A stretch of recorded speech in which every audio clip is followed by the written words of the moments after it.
Resuming on page 520, the second page of Section D, prepared statement of Morton H. Halperin. Let me begin with the last point. The CIA operations described in this committee's assassination report are disturbing, not only because murder was planned and attempted, but also because the operations went against the very principles we claim to stand for in the world. In Cuba, the Congo, and Chile, we intervened in the internal affairs of other countries on our own initiative, and in the belief that we had the right to determine for others what kind of government their country needed and who posed a threat to their welfare. We acted not because we believed those that we opposed were the tools of foreign powers, kept in office by outside intervention. Rather, we acted in the face of assertions by the intelligence community that the leaders we opposed were popular in their own lands. In the Congo, our efforts were directed at keeping Lumumba from speaking and keeping the parliament from meeting because we believed that allowing him to speak or allowing the parliament to meet would have meant that Lumumba would be back in office. In Chile, we preached to the military the need to ignore the Constitution and to overthrow a democratically elected government. We warned that the alternative was deprivation and poverty for the Chilean people. All of these things were undertaken in the name of the United States, but without the knowledge or consent of the Congress or the public. Nor could such consent have been obtained.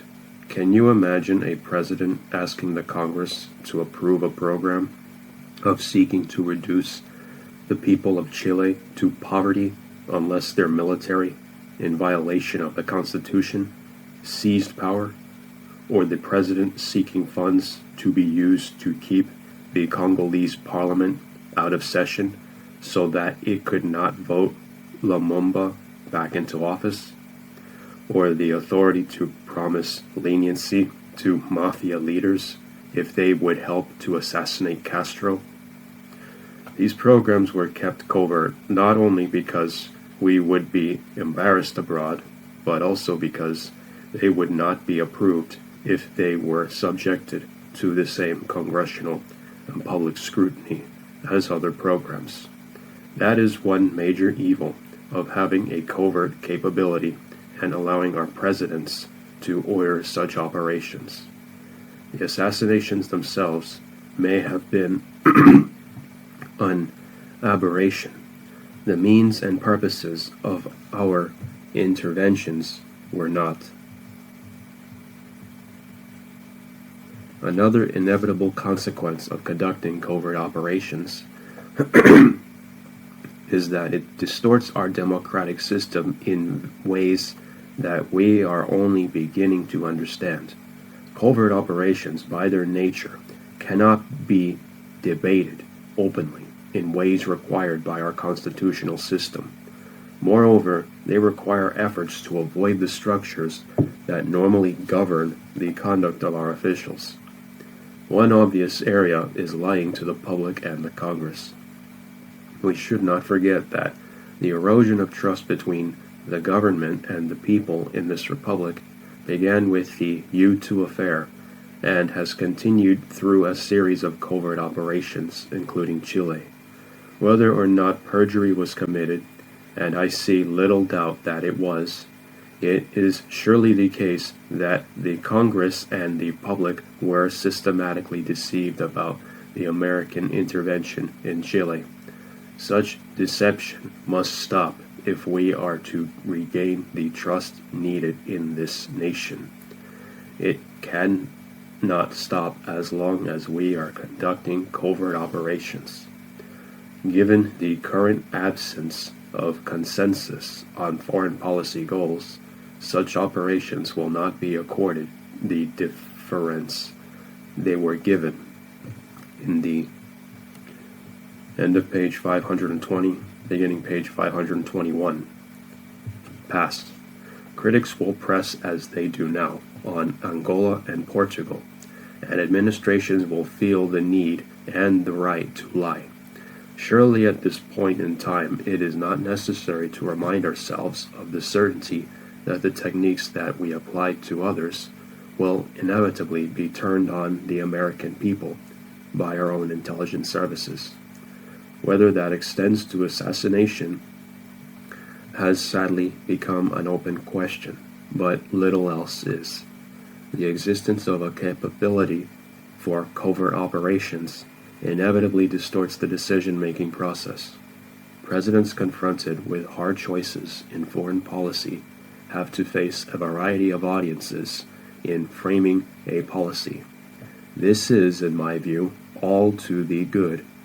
It keeps us from straying far from our principles, from what a majority of our citizens are prepared to support, from a policy out of touch with reality.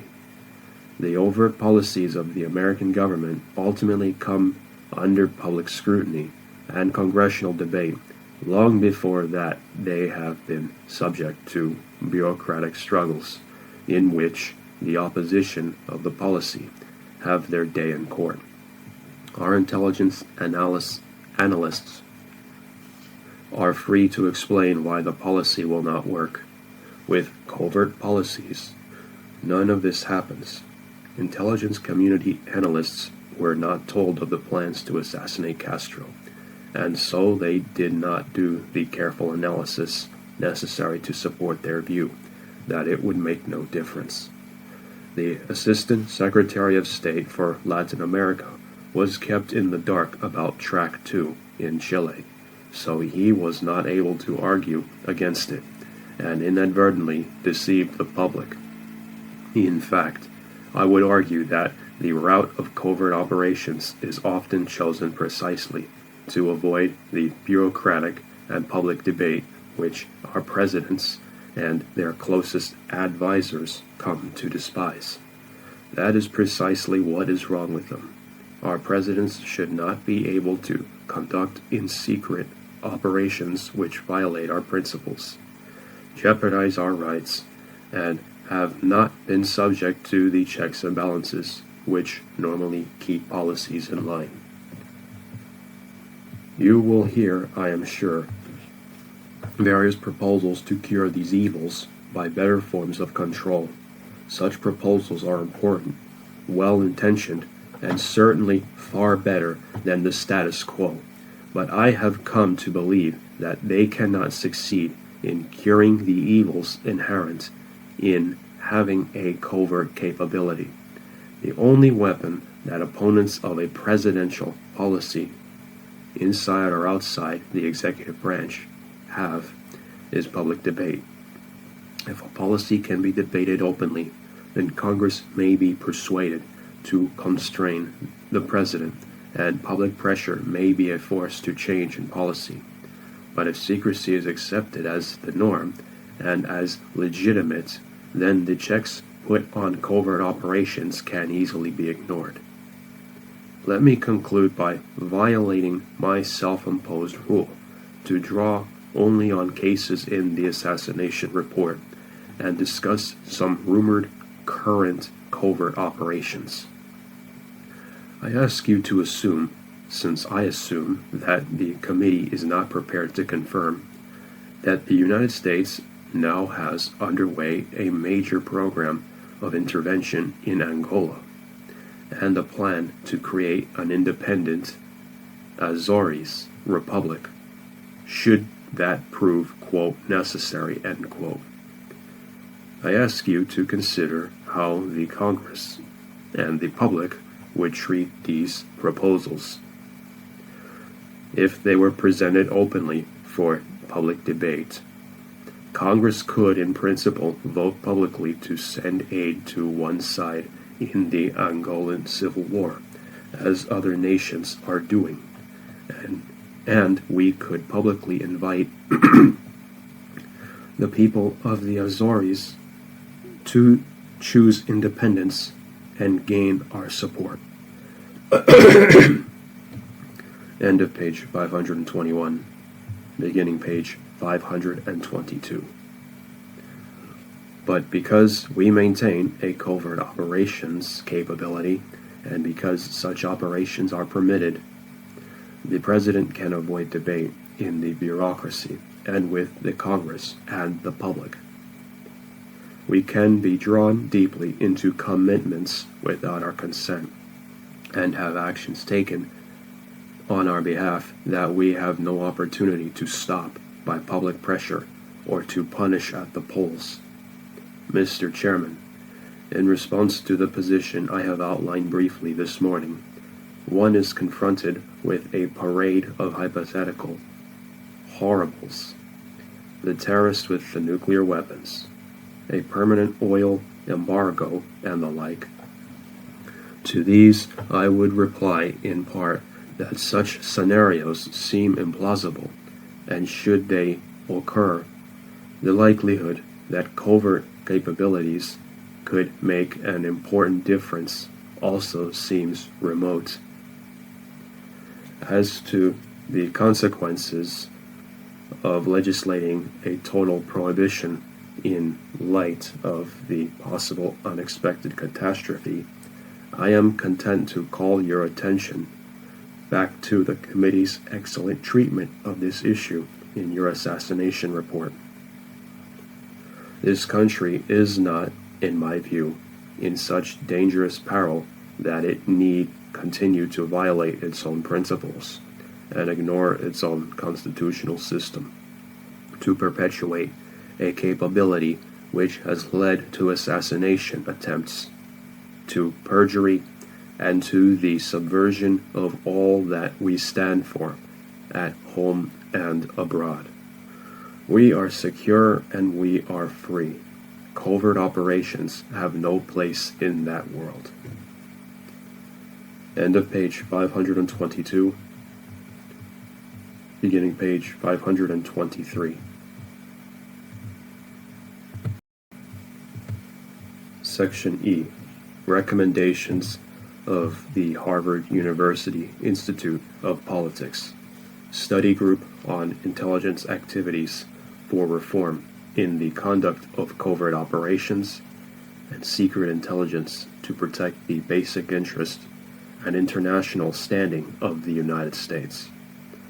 Additional safeguards are needed to govern intelligence collection and covert operations in respect to activities that can discredit the United States' objectives, principles, and interests. That was 1. 2. Private individuals and institutions within the United States, in addition to constitutional protections. And 3. Foreign and international institutions and persons important to the United States. Because of the secret character of these activities, a, quote, surrogate, unquote, system of safeguards must be established for the normal safeguards of public scrutiny and open debate accompanying overt government activities. These surrogate procedures include promulgation of basic guidelines, the strengthening of review and approval procedures within the executive branch, and the proper functioning of the congressional oversight function. We believe that some capacity for covert operations need to be preserved and available in suitable circumstances. Footnote 1. Pausing the reading to read footnote 1. Morton Halperin believes that no clandestine operations should be permitted.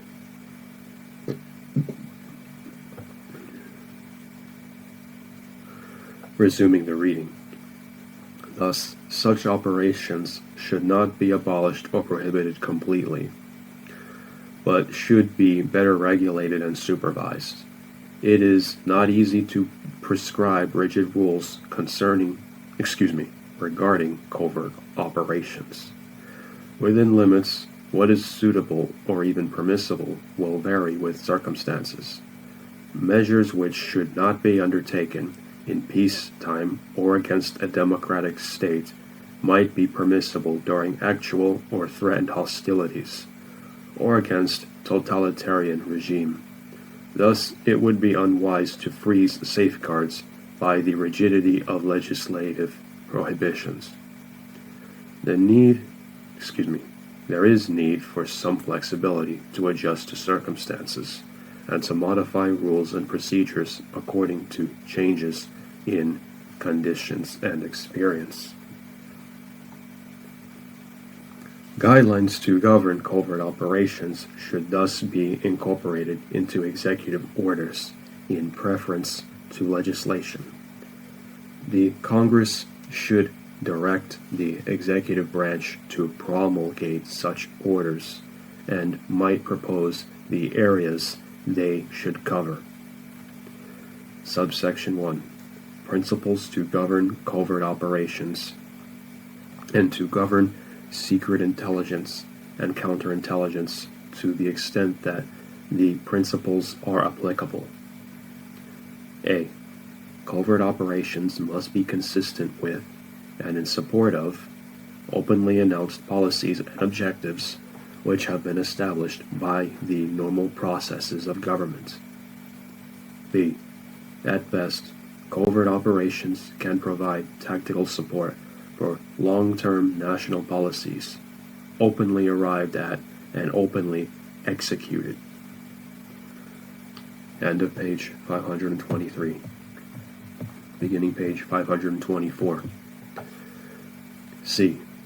Covert operations must not be used as a convenient escape from public review, nor to circumvent overt procedures for policy approval where it is possible to accomplish the objective by overt means. D.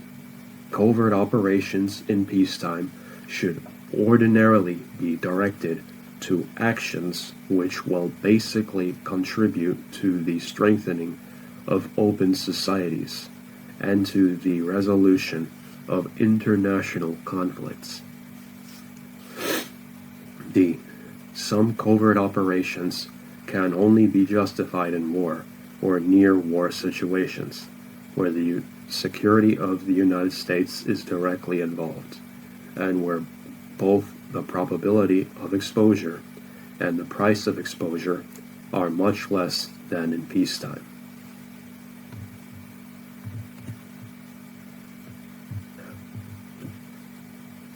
F. In the present situation, large-scale operations, such as the support of guerrilla forces, which can neither be kept secret nor plausibly denied, should not be undertaken covertly.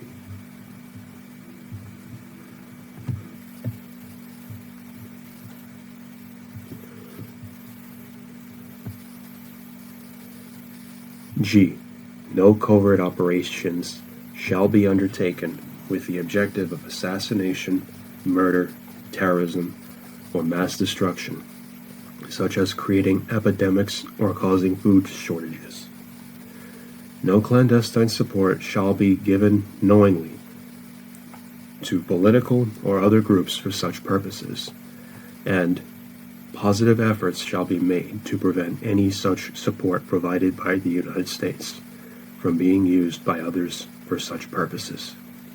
No covert support, advice, or assistance will be given to police or other forces used for internal security purposes that systematically use torture, concentration camps, etc. On the other hand, covert relationships have in the past been used to moderate the activities of foreign security forces, and this should not be prohibited. The receipt of information from foreign security forces would not, of course, be barred, but the provision of information to them about their, quote, targets, end quote, would be. There is not a consensus on this point. Some believe that it is too narrow in application, since funds given covertly or overtly for other purposes would give free resources for the tortures. Others believe it is impractical, given the need to exchange information and contacts with foreign services, regardless of their unsavory domestic practices. H. Covert operations shall not be used to subvert the results of the democratic processes of other countries. This principle would not in itself bar covert funding of open political parties or organizations where the opposition is receiving foreign funds. However, in countries where or with democratic processes, covert operations should be restricted to backing organizations with genuine prior existence and support within the country. They shall not be used to create groups which would not exist on any significant scale without U.S. backing. 2. This principle will not in itself bar covert operations where the government in power, though initially democratically installed, is clearly engaged in destroying those processes. However, the other limitations on covert activities would remain in force. I. Covert acts of war, coup staging, guerrilla support, terrorism, training of mercenaries, aerial bombing, should not be undertaken except with congressional approval exercised through the Oversight Committee or committees, since War Powers Act requires congressional approval of overt acts of war. J. Members or employees of private organizations whose integrity can be regarded as major independent national assets should not be used to provide cover for covert agents, nor should such organizations. End of page 424, beginning page 425. Themselves be used as vehicles for covert operations. The losses through compromise in the public acceptance of these groups as independent, private activities or as overt government activities is almost always far greater than the gain from using them as cover for intelligence agents. The types of organizations which should be included in such prohibitions are religious organizations, the press, charitable and educational foundations, universities and colleges, the Peace Corps and similar government agencies, and any person who is abroad as a scholar, teacher, or advisor with overt U.S. government support. This prohibition should not exclude such organizations or individuals from transmitting information to overt or covert agencies of the government when it is gained through the normal activities of these organizations.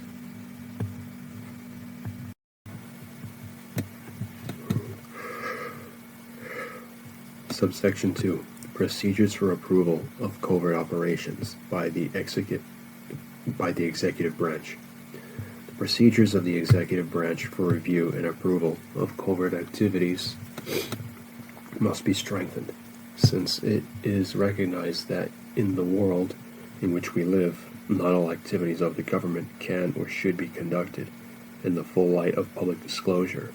A, quote, surrogate, end quote, must be established for the normal public scrutiny and open debate accompanying over government actions.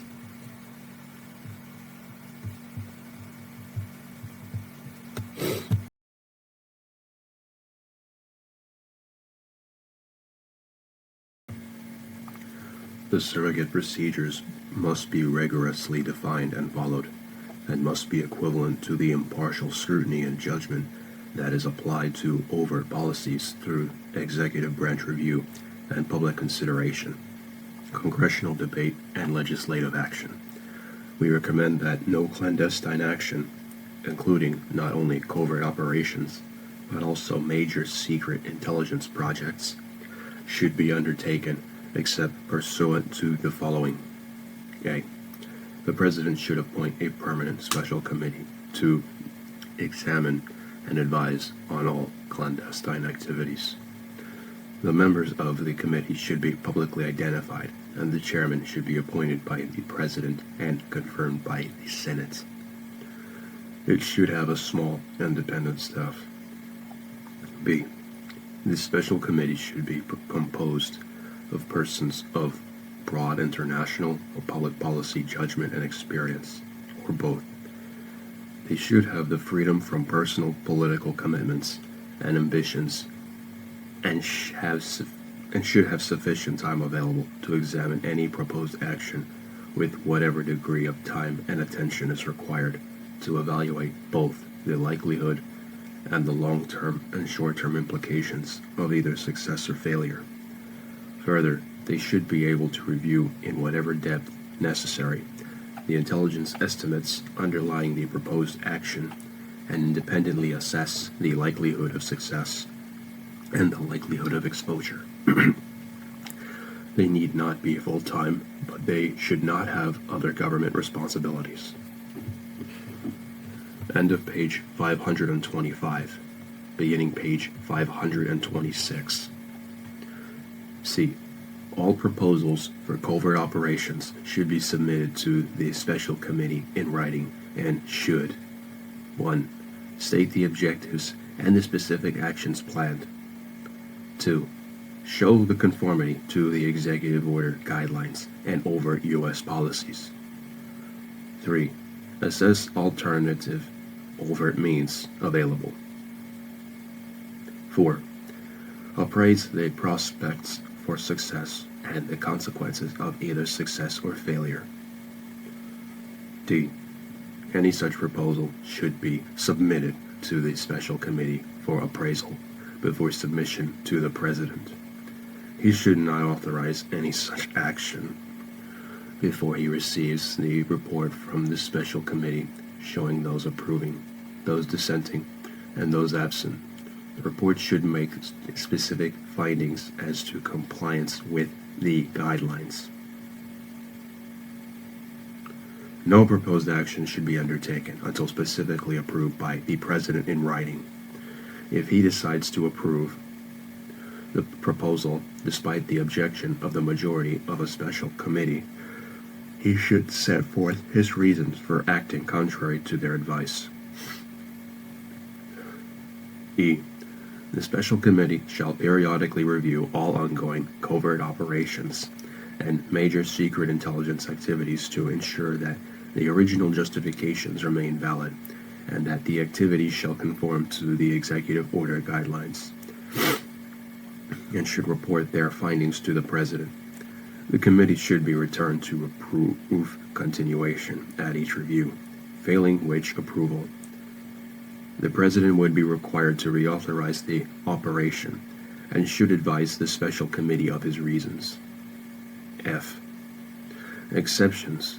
When the United States is engaged in hostilities or is endangered by imminent hostilities or other major threats to its security, the President may approve of specific overt operations directed against the enemy, potential enemy, or other source of threat, contrary to the guidelines, if he makes explicit findings in writing regarding the conditions justifying the action and files them both with the Special Committee and Oversight Committee of Congress. Subsection 3. The role and functions of Congressional Oversight Committee. A. The function of congressional oversight should ideally be centralized in a single joint committee of Congress, but at most in one committee in each branch of the Congress, in order to minimize duplicating or overlapping responsibilities with present standing committees. B. Our study group believes that, in principle, the Oversight Committee should be informed of any proposal covert operation before it is undertaken, and should be provided with the evaluation of the operation and recommendations of this special committee in the executive branch, which is recommended above. However, the viability of the principle of advance notification will depend in the long run on the rules for secrecy the Congress imposes on itself and on the effectiveness of these rules in preventing unauthorized disclosure of secret and sensitive information. End of page 526, beginning page 527. Note by Robert Pursley. The Oversight Committee should attempt to ensure that the intelligence community is 1. Doing the job effectively, 2. Performing efficiently, i.e., costs and benefits are balanced, and 3. Acting consistently with foreign policy.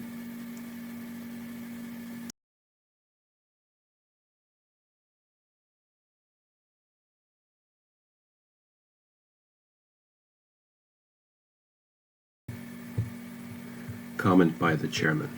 I believe all members of the study group would agree with this. However, since there was not time to consult with them, this statement is included as a note rather than in the text. Subsection 4. Organizational alternatives for the clandestine services. A. Alternatives. There are 4 alternatives for location of the clandestine services, CS, of the CIA. In this outline, the term clandestine services is used in preference to either DDO or DDP in order to avoid confusion. 1. State Department. The CS should be moved to the State Department and either be consolidated with State Department functions or be organized as a quasi-independent agency under a State Department umbrella, the ACDA model. 2. The Department of Defense. The CS could be made a civilian operating agency of the Department of Defense, reporting to the Secretary of Defense. 3. Independent agency. The CS could be established as an entirely independent agency of government, reporting to the President through the National Security Council. 4. Status quo. The CS could be maintained as part of a central intelligence function. Presumably its size and mission would be reduced. B. Assumptions. To discuss the above options rationally, one must make certain assumptions about the future of the United States for CS. This outline assumes that we will want to maintain a clandestine collection capacity, an international counterintelligence capability, and an ability to engage in some traditional covert action functions, but that the actual level of covert action will be drastically reduced. It also assumes that we will want our clandestine collection, counterintelligence, and covert action capabilities to be targeted as efficiently as possible and controlled as tightly as possible. Further, it is assumed that such functions will benefit from improved cover and other safeguards to clandestinity. Subsection C. A note on the clandestine services. 1. The general public opinion stimulated by the Aggie book or Age book, etc., seems to be that the CIA has engaged in practically wanton intervention in the domestic political affairs of other countries, and that this intervention has been a self-sustaining goal of our foreign policy. For the most part, American, quote, intervention, end quote, has been motivated by a desire to thwart real or predicted intervention by others. The Soviet Union, China, Cuba.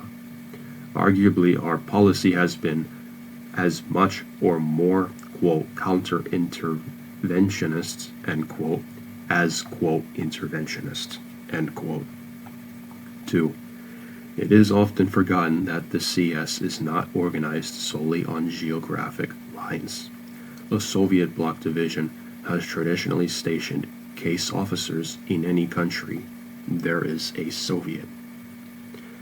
End of page 527, beginning page 528. Quote, present, end quote. The chief purpose of these, quote, specialists, end quote, has been to monitor the activities of their KGB counterparts. Informed, though not necessarily unbiased, sources report that, quote, detente, end quote, has brought no abatement of KGB activity in Europe, Japan, or the less developed countries. This, quote, KGB matching and monitoring, end quote, function should probably be at the core of any future CS. 3. Other appropriate roles for the CS include monitoring the activities of internationally operating terrorist groups and exploring third world political intentions regarding economic controls of scarce natural resources. 4. The above functions cannot readily or completely be carried out by overt United States representatives abroad. Such representatives are constrained as a general proposition to relations with established elements in the host country. Clandestine representatives can more readily explore the plans of opposition elements. Further, CS officers have carried out important liaison functions with intelligence services of host countries. It is assumed that such liaison should be continued through the CS. D. A note about organization. The CIA is frequently discussed as though it has two component parts, a CS and a Directorate of Intelligence, which does analyze, estimating, and intelligence production, DDP/DDO, and DDI. In point of fact, the agency traditionally has operated with 4 directorates. In addition to the DDI and the CS, there have been a support directorate, DDS, and a directorate chiefly concerned with science and technology, DDS-NT. The DDS contains a very substantial communications component, which not only handles communications for the CIA, but also in many parts of the world for the State Department. The DDI has contained 2 major, quote, collection, end quote, functions. The Foreign Broadcast Information System, FBIS, and the Domestic Contact Service, DCS. The latter which overtly contacts Americans who travel abroad in order to pick their brains regarding foreign technical and economic developments, has been an important source of intelligence. Any rational plan for, quote, divorcing, end quote, the CS and the DDI must perforce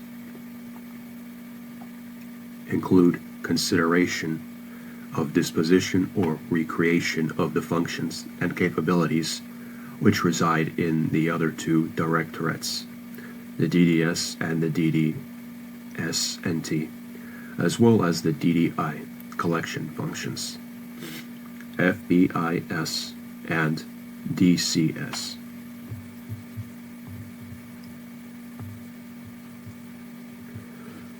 E. Goals or principles.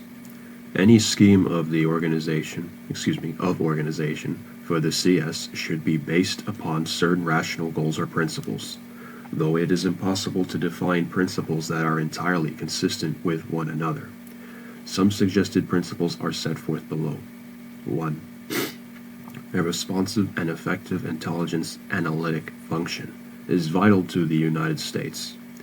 The effectiveness and objectivity of this function should not be compromised by operational considerations, nor should its ability to gain the widest possible input be jeopardized by stigmatization, which may result from proximity to covert actions. 2.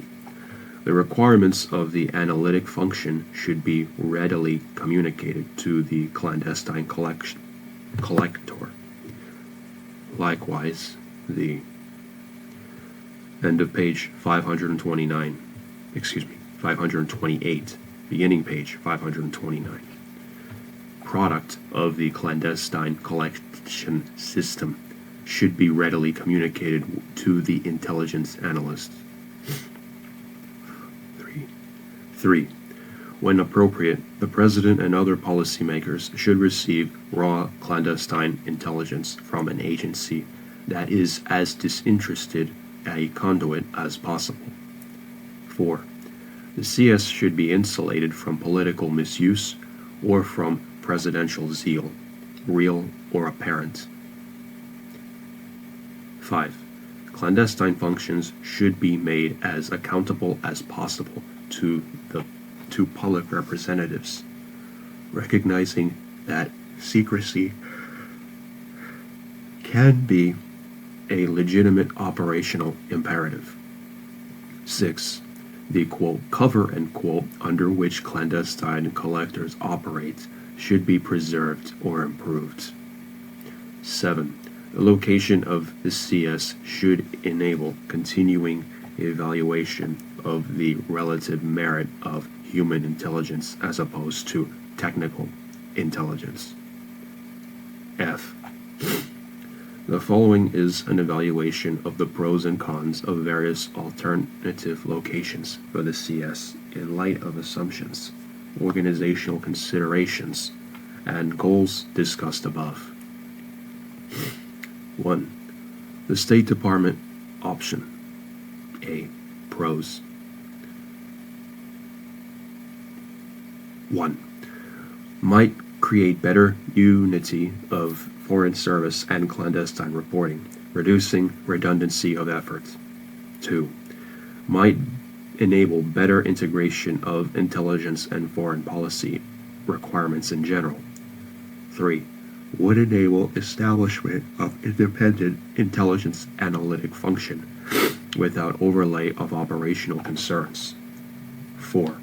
Would involve placing state communications back in the State Department. B. Cons. 1. Traditional jealousy or suspicion of foreign service officers toward their CS counterparts might cause substantial bureaucratic friction. 2. Insulation from political aberration, example, the McCarthy period, which in the past has not existed for the State Department, might no longer exist for the CS. 3. To the extent the CS is called on to perform, quote, covert, end quote, functions, the, quote, taint, end quote, which these functions are said to place upon the intelligence analytic function, could, in effect, be transferred to the entire foreign affairs establishment of the United States government. 4.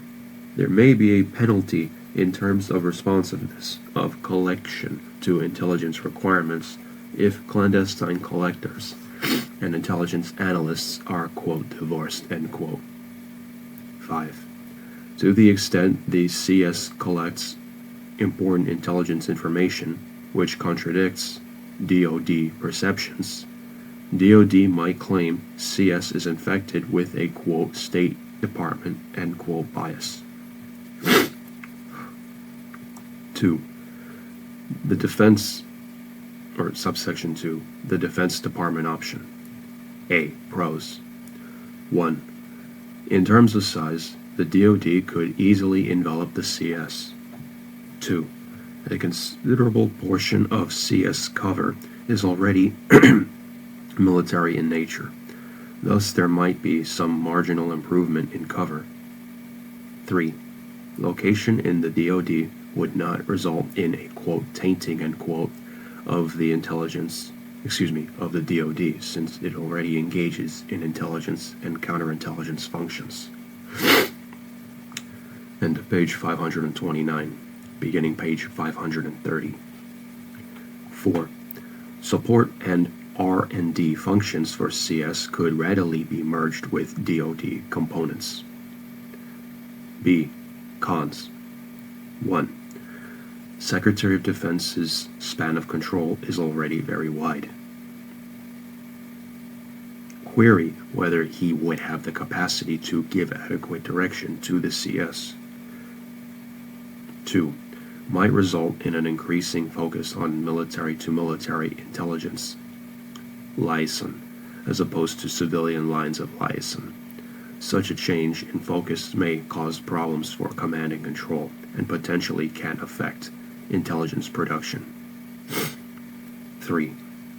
Insulation from political zeal might very well be imperfect because of the traditional military attitude of, quote, can do. 4. Civilian control at DoD of military functions is surprisingly, quote, thin, end quote. Presumably, the CS, if placed in the Pentagon, would be subject to civilian rather than military control and would tax an already overextended group of civilians. 5. The intelligence reporting of the CS might become tainted by a military bias, real or perceived. 6. Because of the size of the DoD, the thinness of civilian control over DoD functions, etc., the net result of placing the CS in the Defense Department might well be to reduce rather than enhance CS accountability to the public and Congress.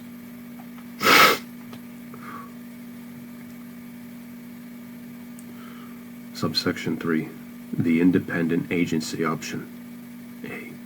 A. Pros. 1.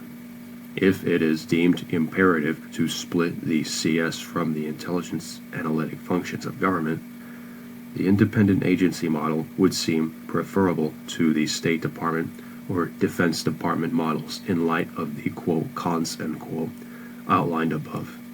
2. The independent agency would presumably not be a large agency, at least in relative terms. It might give public assurance that the national policy is not being dominated by a clandestine intelligence colossus. 3. Tasking of this agency by the NCS directly might avoid the bias or inefficiency, which might result in tasking it through the State Department on the one hand or the Defense Department on the other. B. Cons. 1. Cover problems would result. Statewide cover would be difficult without a broader institutional envelope. The small size of the agency might reduce, quote, clout, end quote, in seeking cover slots from other departments. This fact, in turn, could create incentives to use of commercial or even, quote, media, end quote, cover, with attendant societal costs. 2. The new agency would be less insulated from presidential zeal. 3. An entire support mechanism would have to be created for this new agency. 4. Relationships of such an agency to the science and technology of intelligence collection would be unclear unless it were to have its own costly R&D functions. 5. It might require its own independent communications function. Subsection 4. The status quo. A. Pros. End of page 530, beginning page 531. 1. Current location can assure closest tailoring of clandestine activities to intelligence analytic requirements, assuming adequate direction and control. 2. The status quo is an evolutionary product which may reflect the wisdom of time. 3. It is hard to find a better location. 4. Present location is efficient from the point of view of using extant support, communications, and R&D functions. 5. Present location preserves independence of the clandestine function from potential military bias. B. Cons. 1. The CS has been the dominant directorate in the agency, and without a, quote, divorce, end quote, this domination cannot be terminated. 2. History demonstrates that the present location inadequately insulates from the possibility of presidential zeal. 3. Location of clandestine operations in the same agency charged with analytic and estimative functions may have warped and may continue to warp the intelligence product. 4. The status quo may be intolerable in light of the disclosures of the Senate Intelligence Committee. One can argue that a shakeup is needed for the sake of a shakeup. Subsection G. Conclusions. 1. On balance, it may seem that the status quo, however imperfect, is preferable than any of the three identified options for change. If the status quo is maintained, there is nonetheless need to be serious changes within the current organizational arrangement. A. By the executive directive or by legislative, a career CS officer should be precluded from appointment as the principal intelligence officer of the U.S. government. 2. Covert action should be dramatically circumscribed, if it has not already been, as a practical result of the House and Senate Intelligence Committees hearings and other recent disclosures and legislation. C. The CS should be substantially reduced in size. The CS should be a more tightly focused operation, focusing on Soviet and Chinese targets, and possible other targets of clear and continuing significance to the United States national security, such as resource cartels and international terrorist activities. D. To these ends, the CS must be given more rigorous intra- and interagency budget and planning scrutiny. Closer evaluation of the CS intelligence product needs to be made. DDI and DDS&T analysts should be required on a quarterly basis to estimate the usefulness of CS reporting in terms of its percentage contribution to finished intelligence product. End of page 531. Beginning page 532. Section F. Recommendation of the House Select Committee on Intelligence concerning covert action. 1. The Select Committee recommends that all activities involving direct or indirect attempts to assassinate any individual and paramilitary activities shall be prohibited except in time of war. 2. The Select Committee recommends that as to other covert action by any U.S. intelligence component, the following shall be required within 48 hours of initial approval. A. The Director of Central Intelligence shall notify the committee in writing and stating in detail the nature and extent, purpose, risks, likelihood of success, and costs of the operation. The President shall certify in writing to the committee that such covert action operations is required to protect the national security of the United States. C. The committee shall be provided with duplicate originals of the written recommendations of each member of the 40 committee or its successor. 3. All covert action operations shall be terminated no later than 12 months from the date of affirmative recommendation by the 40 committee or its successor. End of page 532. Beginning page 533.